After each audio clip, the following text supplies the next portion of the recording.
They laughed at the quiet janitor's old car, not knowing he was the secret millionaire who owned the building. The grand boardroom, with its polished marble floors stretching endlessly and windows soaring from floor to ceiling, truly was the pulsating heart of Vance Holding.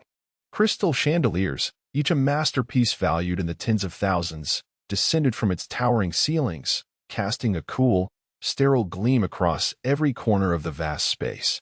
Today, an extraordinary meeting was set to unfold within these hallowed walls. The company's most senior executives, its brightest marketers, and its most ambitious department heads, arrayed in their impeccably tailored suits and elegant dresses, shifted in their seats with an almost palpable buzz of anticipation. Among them, Briar Caldwell, the marketing director, reclined in her chair, her custom-tailored pantsuit sharply defined against the plush upholstery. The diamond ring on her finger caught the light with every dismissive gesture, radiating an arrogant sparkle. Beside her, Marcus Thorne, a mid-level manager, admiringly watched his own reflection on the highly polished table, constantly checking the expensive watch adorning his wrist.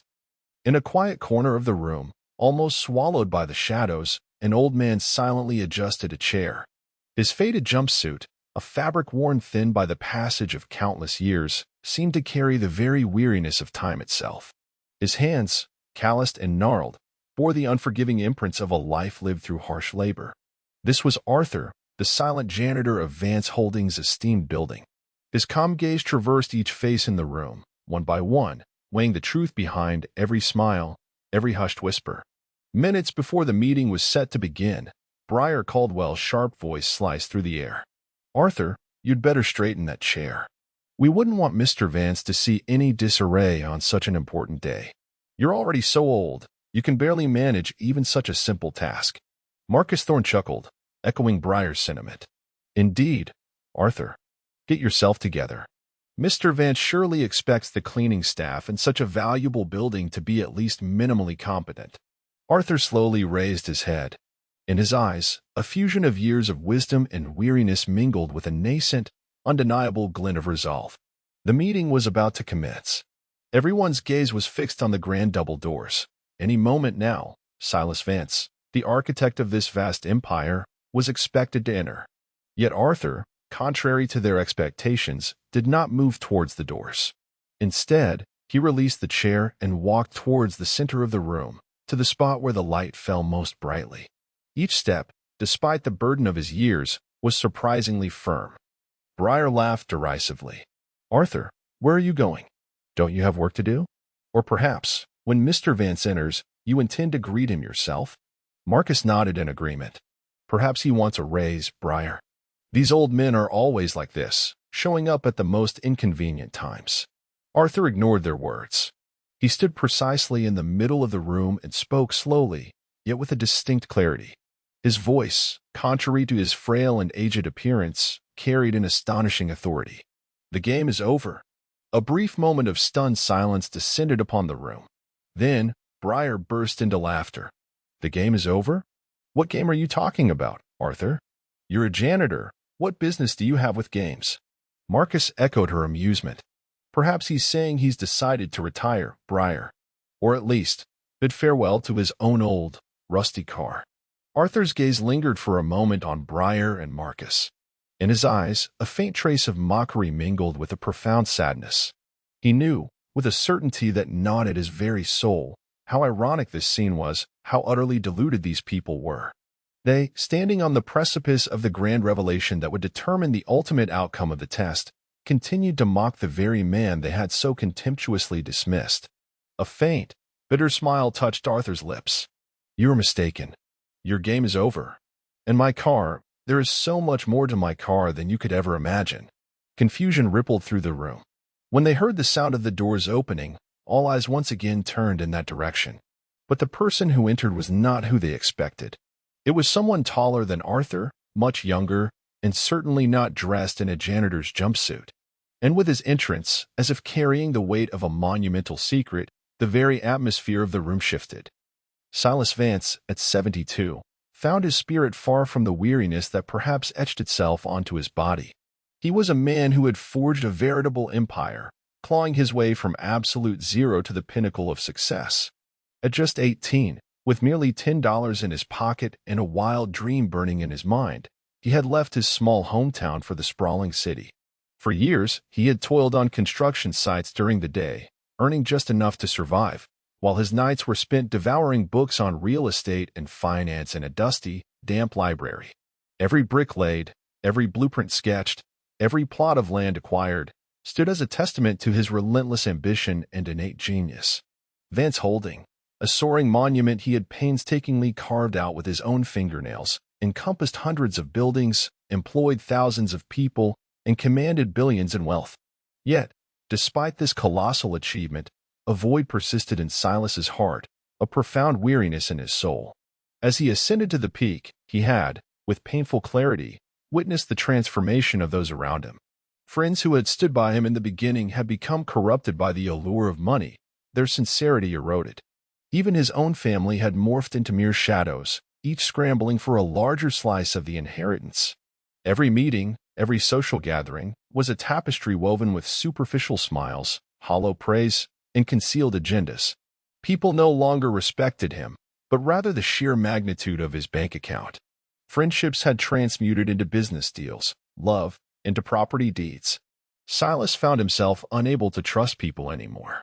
In this artificial world that had encapsulated him, he yearned, almost achingly, for a genuine connection, a true act of kindness. One evening, sitting alone in his colossal mansion, surrounded by opulent furnishings yet feeling utterly isolated, these thoughts gnawed at his mind. With so much surrounding him, why did he feel such an overwhelming emptiness? The answer, he realized with a pang of bitter clarity, was simple: people. His wealth had either corrupted them or driven them away. They failed to see his true identity, his character. They saw only the money he possessed.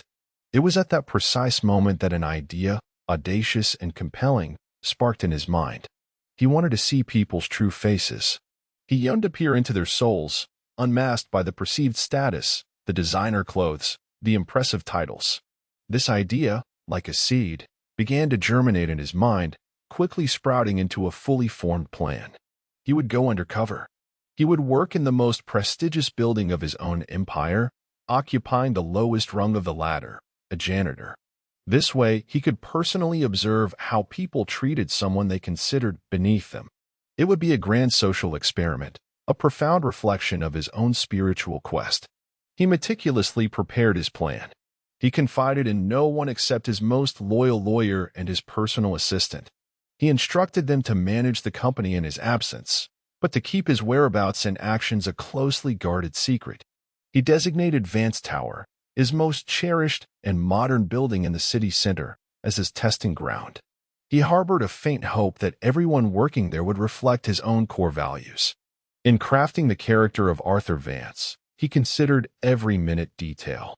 An old, worn jumpsuit, a jacket stained with the marks of countless years, scuffed shoes. He had his hair cut, made it appear a shade whiter, and added subtle wrinkles to his face, lines that would convey the fatigue of a long life. Most importantly, there was the car.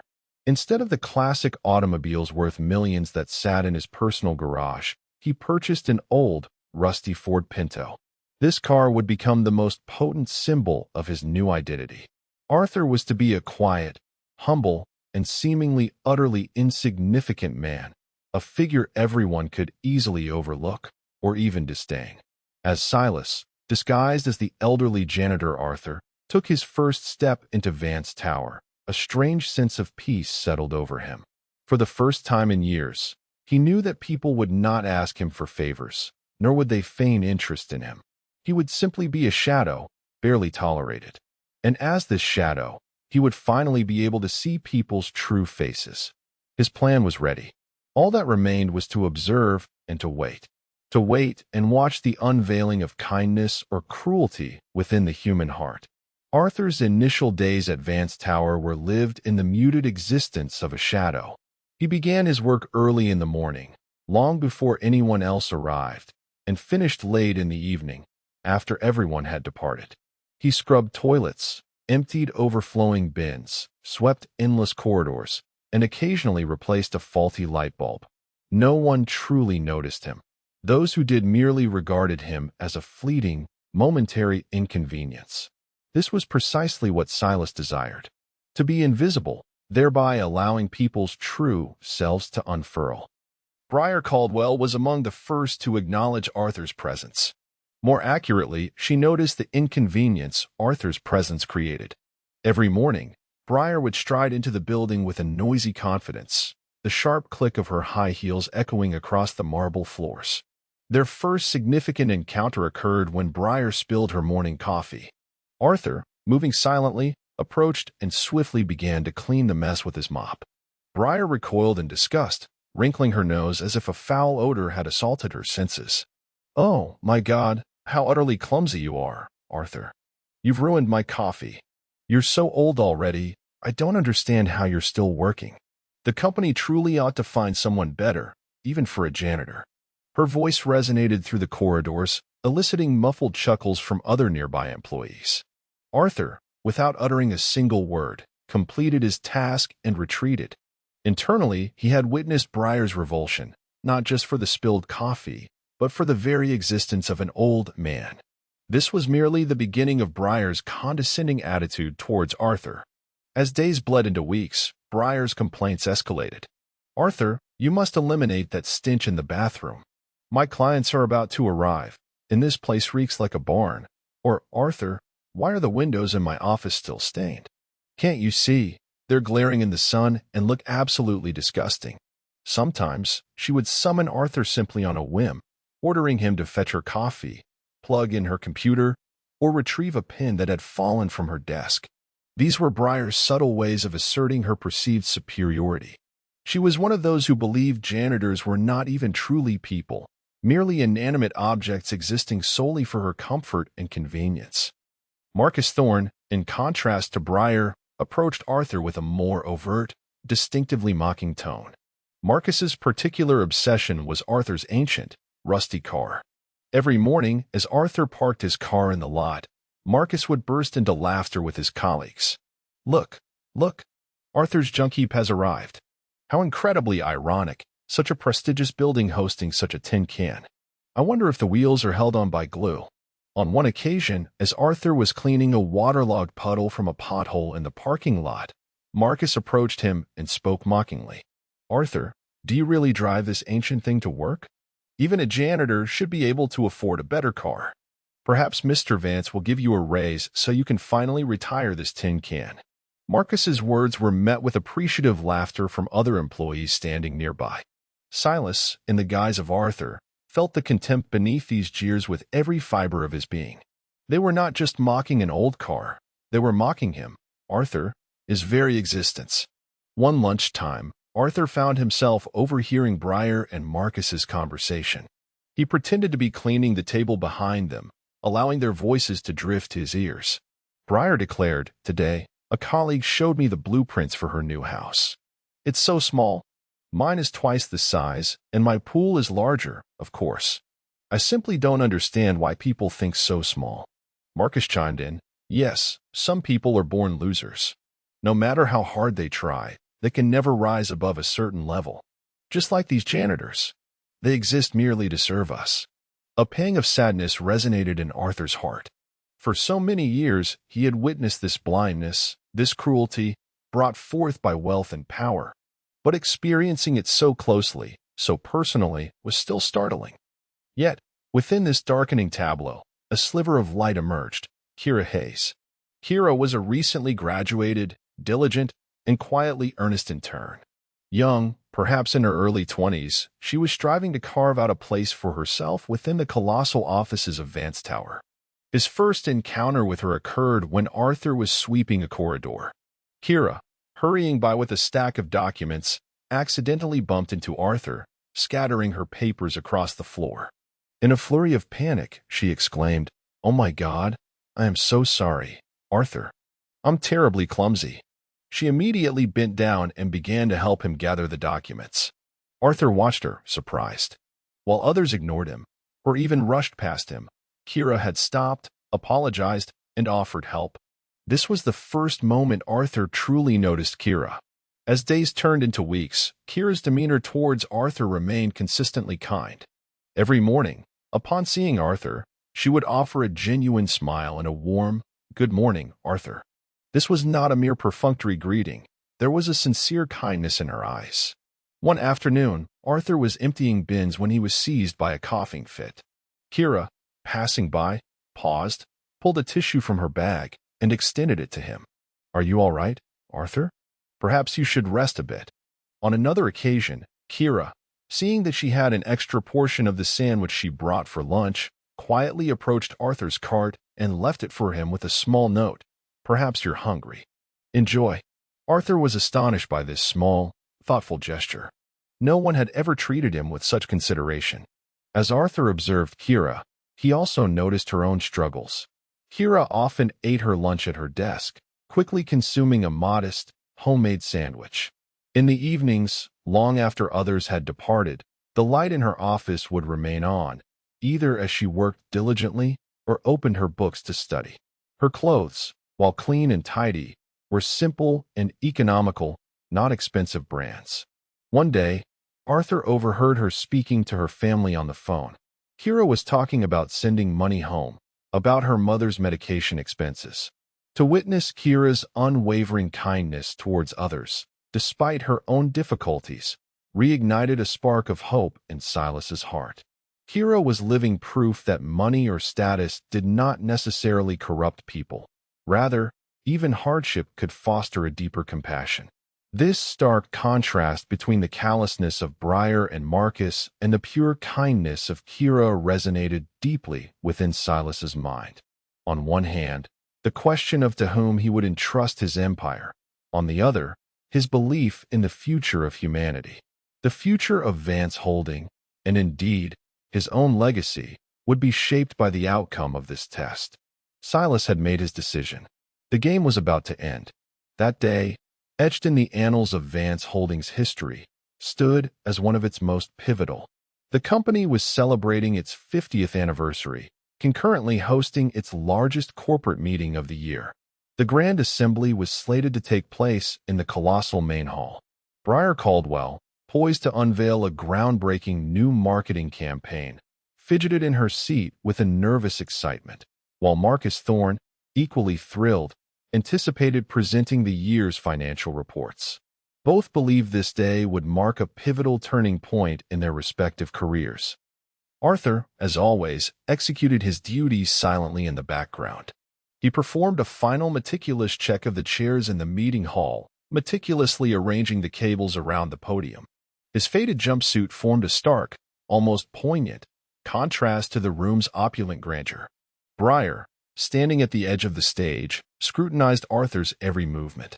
"Arthur, hurry up. Mr. Vance is due to arrive any minute. Don't you dare cause any mishaps," she hissed, her voice sharp as a viper's tongue. Marcus, from a distance, offered a smirk. Perhaps Arthur is just slowing down to make himself seen on such an important day. "Am I wrong, Arthur?" he called out. Arthur continued his work as if he hadn't heard their words. Yet, an internal whirlwind of anticipation grew steadily within him. Just then, the massive doors at the entrance to the hall slowly swung open, ushered by two security guards. A sharp beam of sunlight pierced the interior, and everyone gasped as a long, sleek, black Rolls-Royce Phantom glided silently into the hall, stopping precisely at the entrance. This was more than just a car. It was an unequivocal symbol of absolute wealth and power. Whispers rippled through the room. "What is this? Is this Mr. Vance's new car?" The driver's side door of the car silently opened, and a man in a tailored suit, his expression grave, stepped out. This was Mr. Thompson, Silas Vance's trusted lawyer. Everyone's gaze immediately shifted to the car's rear door. A collective whisper spread through the crowd. "Here he comes." The door opened, and to the stunned gazes of everyone present, the person who emerged from the car was Silas Vance himself. He wore a perfectly tailored gray suit, his hair meticulously combed, and in his eyes, a glint no one had ever witnessed before, determination, a touch of melancholy, and a razor-sharp intellect. He stood there, as he always had, with the bearing of an emperor.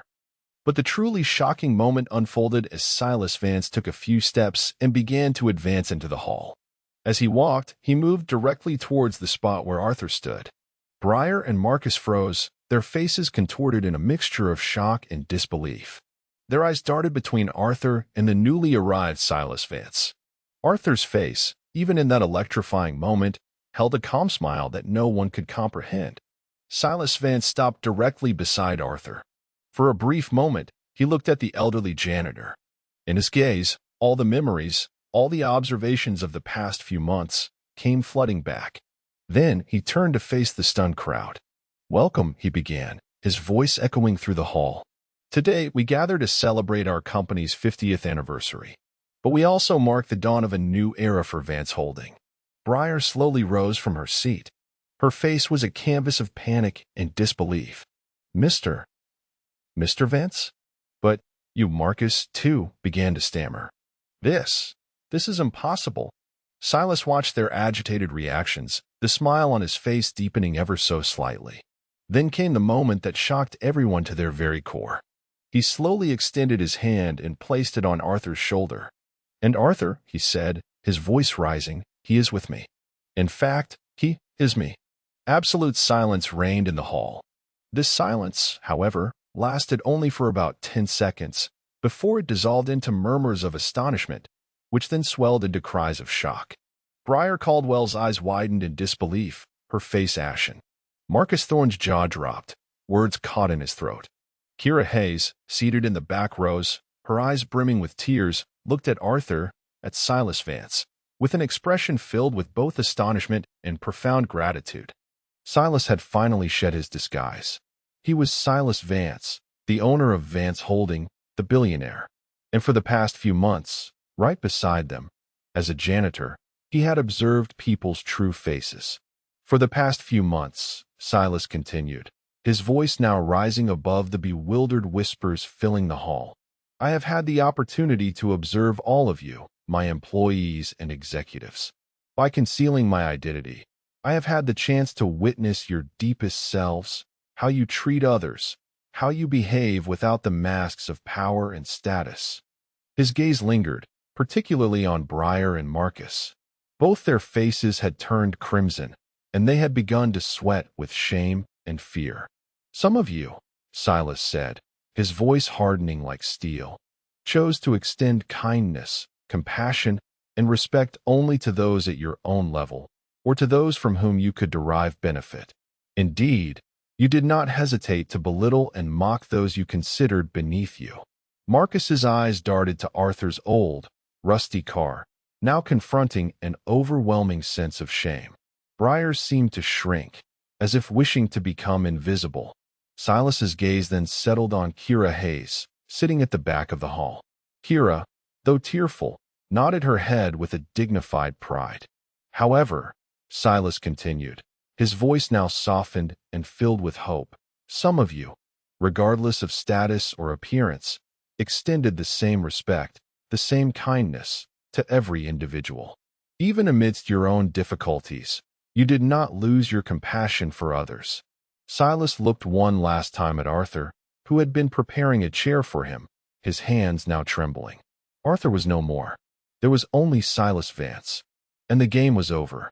Masks had fallen, and truths had been mercilessly revealed. Silas Vance's revelation had sent a seismic shockwave through the meeting hall. No one dared to breathe. Every eye fixed on Silas Vance, who was no longer the old janitor, Arthur. Briar Caldwell and Marcus Thorne stood as if turned to stone. The condescension that had previously marred their faces had been replaced by an expression of absolute horror. Their glittering, opulent world had, in an instant, shattered into countless fragments. Silas continued his address. His voice was calm yet unyielding, each word carrying the weight of his conviction. "This test was, for me, an absolute necessity. I believe that the inheritors of an empire should be determined not merely by their intellect, but by the very strength of their character." His gaze swept over Briar and Marcus, lingering for a moment. "Miss Caldwell and Mr. Thorne," he stated, emphasizing their names, "you have failed to embody the core values of this company. The contempt and disrespect you consistently displayed towards employees, particularly those you deemed inferior, are in direct contradiction to Vance Holding's fundamental principles." Briar stammered, attempting to form words. "Mr. Vance, I I am so sorry. I, I just, I didn't know. Marcus shook his head desperately. This is a misunderstanding, sir. I would never. Silas raised a hand, silencing them with a simple gesture. Your words and actions have been thoroughly documented. Each of you has engaged in conduct that violates company policies and has severely damaged the reputation of this company. Due to your unethical behavior and the blatant disregard you have shown for individuals, your employment, effective immediately, is hereby terminated. These words marked the definitive end for Briar and Marcus. Briar's eyes filled with tears, while Marcus's face turned an ashen white. They were not merely losing their jobs. Their reputation, their status, and their very future were being irrevocably stripped away. Silas gestured to the security guards. Please, assist Ms. Caldwell and Mr. Thorne in gathering their belongings and escort them from the premises.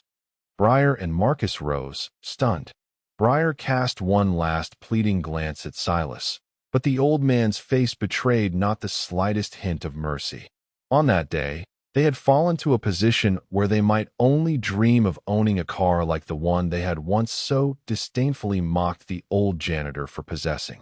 They were escorted from the company, their belongings clutched in their hands, under the gaze of everyone, their shame a palpable shroud around them. Silence descended once more, but this time it was a different kind of quiet. It was filled with anticipation and a subtle tension. Everyone wondered what Silas's next move would be. Silas's gaze settled on Kira Hayes, sitting in the back of the hall. Kira, still tearful, was filled with a mixture of shock and profound gratitude. Silas began to walk towards her, each step accelerating Kira's already racing heart.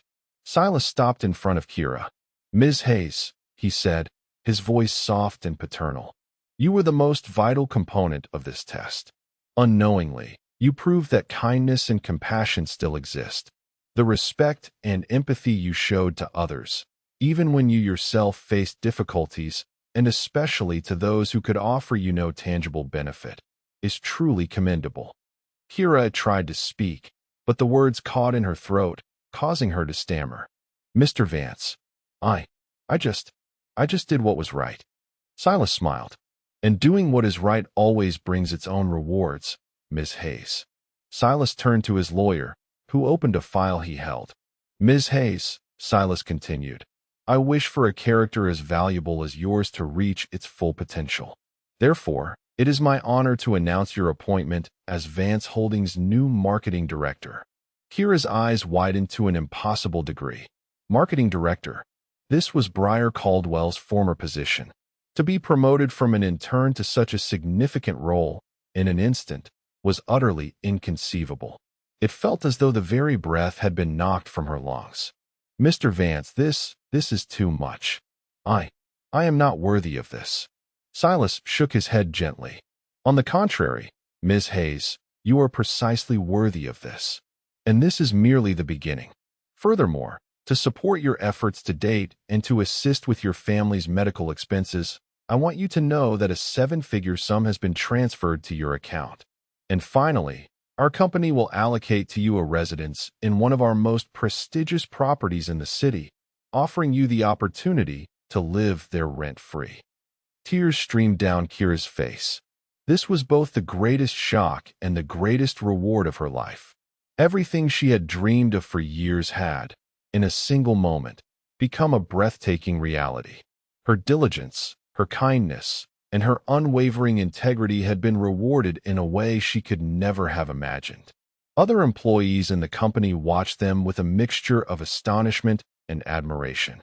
This was not merely a business meeting. It was a profound lesson in justice. Silas Vance was now Arthur, and Arthur was now the true owner of Vance Holding. Masks had fallen, and rewards and punishments had found their rightful recipients. Months had passed since that fateful meeting. The very atmosphere within Vance Tower had undergone a profound transformation. No longer did Briar Caldwell's shrill complaints or Marcus Thorne's mocking laughter echo through the corridors. Instead, a gentler, more considerate ambience now prevailed. Employees treated one another with greater respect, with a noticeable thoughtfulness. It was as if everyone remembered that singular moment when the old janitor had revealed himself to be the company's owner, and in the light of that undeniable truth, they reevaluated their own conduct. Silas Vance no longer operated in disguise. Several days a week, he would arrive at the building, work in his office, but frequently he would also stroll through the corridors, engaging in conversation with employees.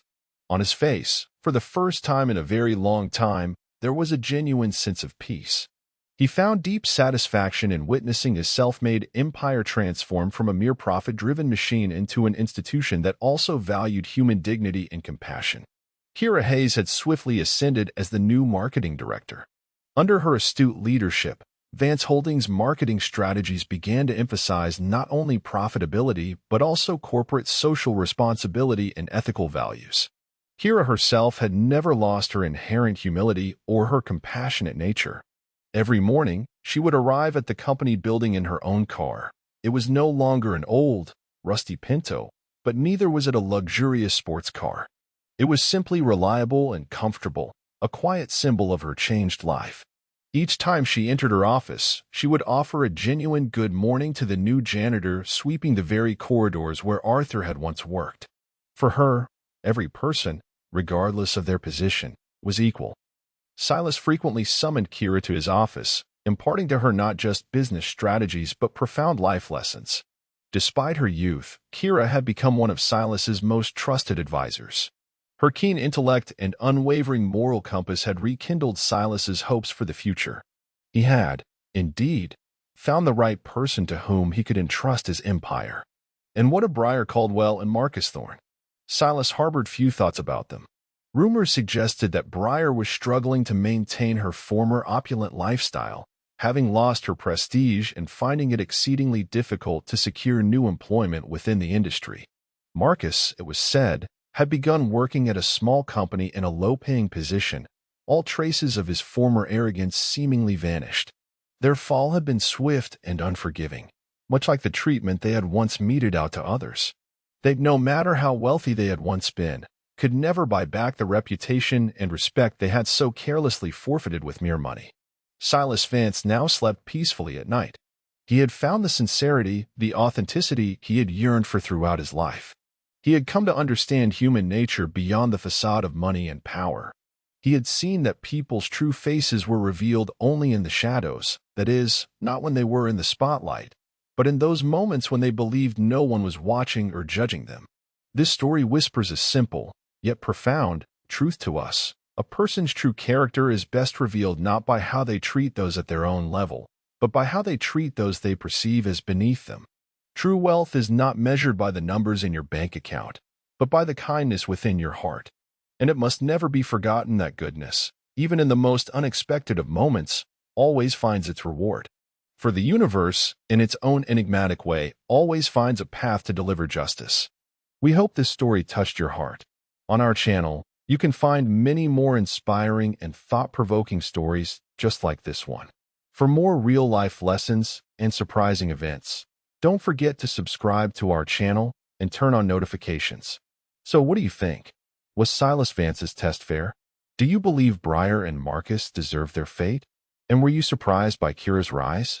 Share your thoughts with us in the comments below.